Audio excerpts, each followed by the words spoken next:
Hi guys, it's Joe Tommaso from the 15 Minutes With podcast. Our show is geared toward helping to keep not only teens but people in general out of our jails and prisons. Our show is unique in the fact that we use real inmates throughout the country and they explain not only about the cases that cause their incarceration, but why it's so important for people to stay out of prison and remain free. Speaking of free, have you heard about the newest and best way to put your podcast out there for the world to hear? Let me tell you about Anchor. Anchor is the easiest way to produce and distribute your ideas, your podcast, and the best part, it's free. There's even a creation tool that allows you to record and edit your podcast right from your phone or your computer. Anchor will even distribute your podcast for you so people can hear it on Spotify, Apple Podcasts, and many other listening platforms. You can even make money from your podcast, and there are no minimal amount of listeners required. Anchor is everything you need to make a podcast in one place. So what are you waiting for? Download the free Anchor app or go to anchor.fm and get started. Hey everyone, and welcome to this edition of the 15 Minutes with True Crime podcast. I am Dr. Joe Tommaso, your host. Catherine Reed has spent more than half of her life in prison, 34, almost 35 years. She was 29 when she and her boyfriend, Vincent Bruce, committed their crimes, which consisted of both a string of armed robberies as well as several murders, causing the media to dub the pair a modern-day Bonnie and Clyde after Depression-era gangsters Bonnie Parker and Clyde Barrows, who killed at least 13 people. In this segment, please listen as Kat, now 62 years old, looks back and describes her story in her own words. If you like this show and you'd like to see it continue and get better, please hit those like and subscribe buttons and leave us a comment. Also, please consider donating to paypal.me/Joe Tommaso. That is paypal.me/JoeTomaso. If you have any questions, comments, or suggestions, or if there's someone you might want us to try and interview, please email us at insidetherazorwire@gmail.com. Once again, that is insidetherazorwire@gmail.com, or you can snail mail us at P.O. Box 162, West Haven, Connecticut 06516. And now, here is this edition of 15 Minutes With. Hotel link, you have a prepaid call from Catherine Reed, an inmate at the Central California Women's Facility, Chowchilla, California. This call and your telephone number will be monitored and recorded. To accept this call, say or dial 5 now. Thank you for using Global Tel Link. Of course, they had to cut off right in the question. So, Kat, you were saying that you had seen people come in and out multiple times during your time. right? Because Good. number one, you got to realize prison in the beginning was easy. Mm.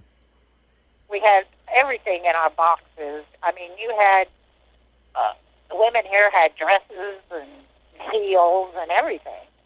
You know, it was like back then. It was just easy, and the cops were different back then. Mm-hmm. You know, so people came in and out constantly. It isn't like that anymore. No, it's not. I don't know about CCWF where you're at now, but I know some of the high security prisons, even for for the females, it's like very, very regimented. Matter of fact, one of the girls was telling me, I guess across the street from you guys is like, what was that? I was over there. Okay, so I got told that was like almost military. Yes. We had to tuck our shirts in, walk a straight line. When I first got over there, prison only didn't open a year. And, yes, it was very military. The box list here was an 8x14 page front and back, the stuff we could have. That list over there was 8x11, and it was one-sided. Wow. We couldn't even get a spoon or fork in our box. And you couldn't buy them on canteen. Crazy. What are the... I was like... Go ahead. I was like, how do you fill your coffee? Cup of coffee without a spoon. Yep. Tell me about the conditions on the inside, medical. I don't even want to get on the food. This call and your telephone number will be monitored and recorded. And like horrible. And the loss of privacy, I mean, been 34 years, so you're probably, for the most part, used to it, if that's... let me say this. I was more used to it by the time I came to prison. Mm-hmm. I fought my case for 5.5 years in the county. Okay, so you were in county for 5.5 years, yeah. And I went to court. My case lasted 20 months. We were in trial. Wow. And we got stripped out every single day coming back from court.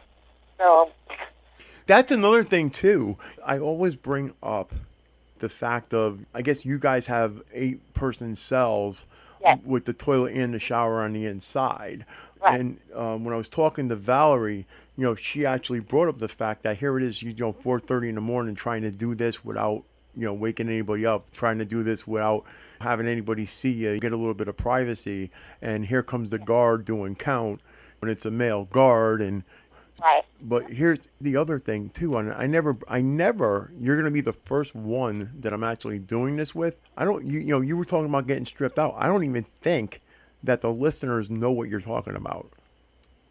Okay, so when we would come back from court every day, we would have to strip all our clothes off in front of the officer. And then you had to show them the bottom of your feet and wiggle your toes and your hands, open your mouth up. And then you had to squat, spread your butt cheeks, and squat and cough like 3 times. Because they wanted to make sure you didn't have nothing in you. Yeah. Yeah, I mean... every single day. Right, and people don't understand. I mean, they do this. There's a lot of times they'll do like a cell block search, or the goon squad will come in, and then I don't know if it's the same thing with the women as the guys, but they'll line you all up against the wall. You're going to strip. Either you're going to strip before you get out of your cell, and they're going to do it that way, or you're going to get out there, and then I know LA County for a fact, they strip like 40, 50 people, and they're all sitting butt-ass naked next to each other. Right. Getting strip search. Strip with other people because I was in high power. Because my co-defendants were in high power. One of my co-defendants was captured in Chicago, and before they had brought him back, he escaped. Yeah, can you do me a favor? I saw that in one of the articles. Can you tell the listeners about that? Well, what he did is he's smart. He really is. And he's law smart. What he did is he fought the extradition for a year, I guess, and planned what he was going to do. So I guess he changed his appearance by shaving all his hair off.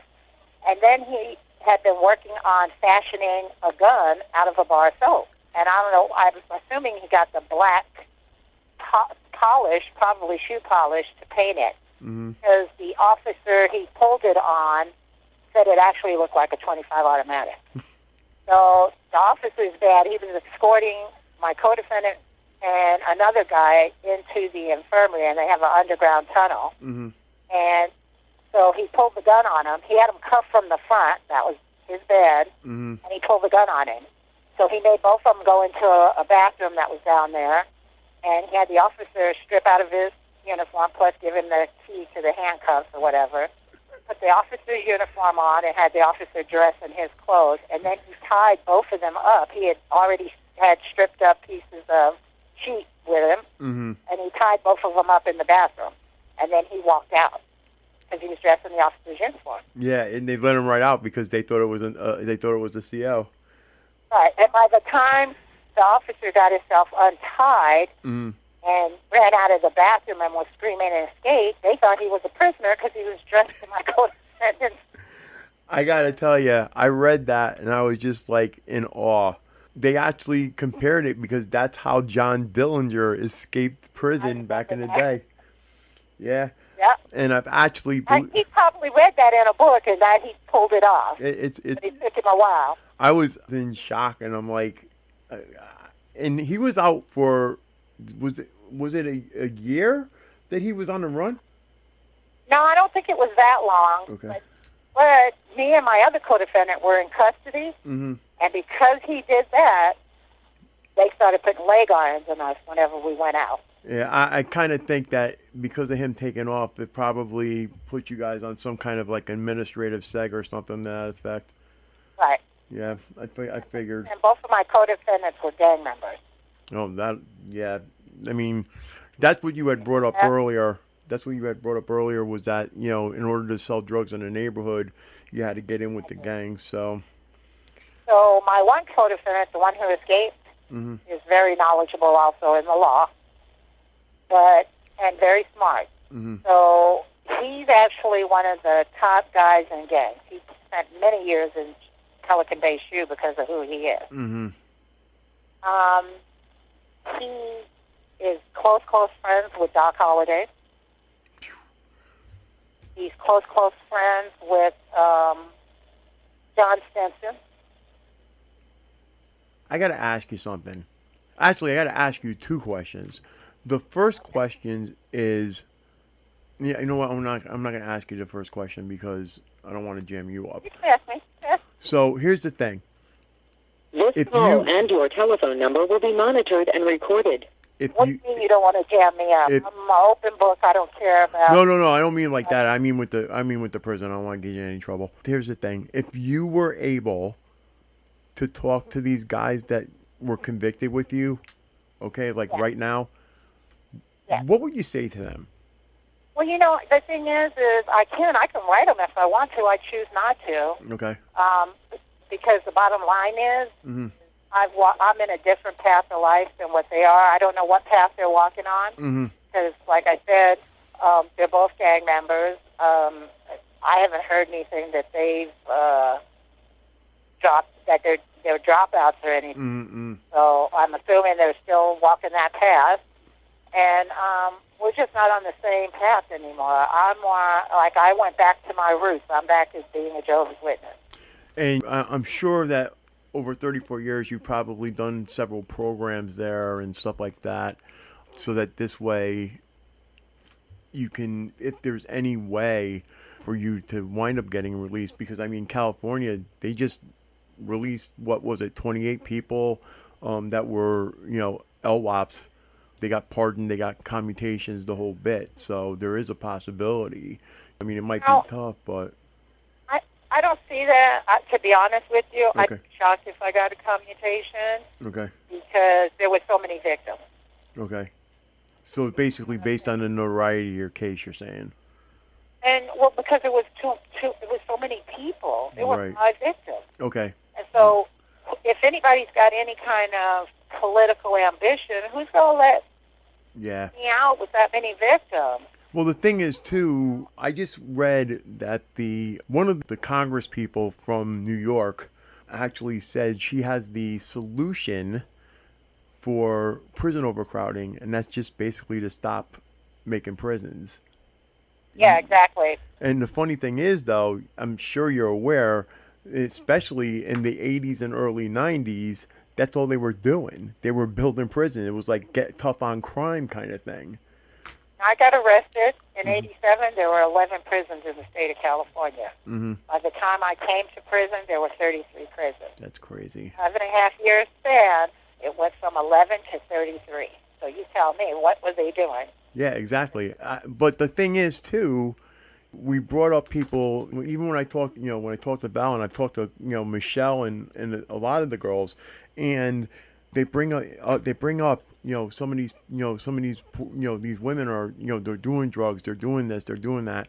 And those are people that they shove in prison, and especially even people with mental health issues, they put them in prison. They don't even have to have a violent crime. They put them in prison instead of getting them help. Because obviously, in the 80s, when Reagan was in office, he shut down all the, mental hospitals. Yes. And they had no place to put them, so they put them in prison. And it's worse now because with meth, which wasn't a drug that was out there when I was there in the 80s, but I noticed that a lot of people who come in here with mental health issues, it's drug-induced. Because they got that one bad trip and they never came back from it. And there's a lot of them. They hear voices and stuff now, and there's no fixing that because it's drug-induced. Well, I actually had one of the listeners get a hold of me and wanted me to try to get an interview with this guy they thought was in Florida. They thought he was incarcerated. He actually isn't incarcerated. He's in a mental facility, and he had used bath salt, and he literally ate another guy's face off that's his crime. And Wow. yeah, it was like, I mean, there's so many things and so many different kinds of drugs, and they just, you know, there's a guy from Minnesota that I literally this morning just looked at some stuff from it. It happened back in 2014, 2015.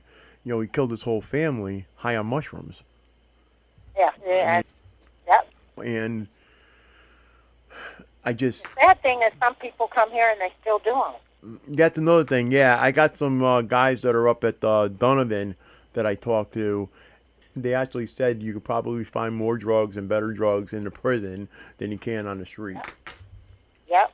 And believe it or not, in Massachusetts at FMC Devon's, this really cracked me up. The chaplain, one of the chaplains there, got arrested. 60 seconds remaining. For bringing Suboxone and selling it to the inmates. They get it here for. You heard us get the 60-second tone, so Yeah. is there anything you want to tell people that you want them to hear before we get cut off? Yeah, if you're headed down the wrong path, stop. Take a look at what you're doing in your life. This really isn't where you want to spend your life. I've been in here for 30-something years. I was 28 and I'm 62, so I spent all my better years locked up. You know, so this is not what you want to do. Thank you for listening to 15 Minutes With. I hope you've enjoyed this edition. If you have enjoyed this edition of 15 Minutes With, please hit the like and the subscribe button. You can also help me keep this show going and watch it get better by donating to paypal.me/Joe Tomaso. That address again is paypal.me/JoeTomaso. 15 Minutes With is constantly looking for new content to upload and new people to interview. If you would like to share your story, or if there's someone you would like to see us interview, please email us at insidetherazorwire@gmail.com. That email address again is insidetherazorwire@gmail.com. Last but not least, again, if you like to support this channel, please subscribe and hit the like button. Until next time, we'll be seeing you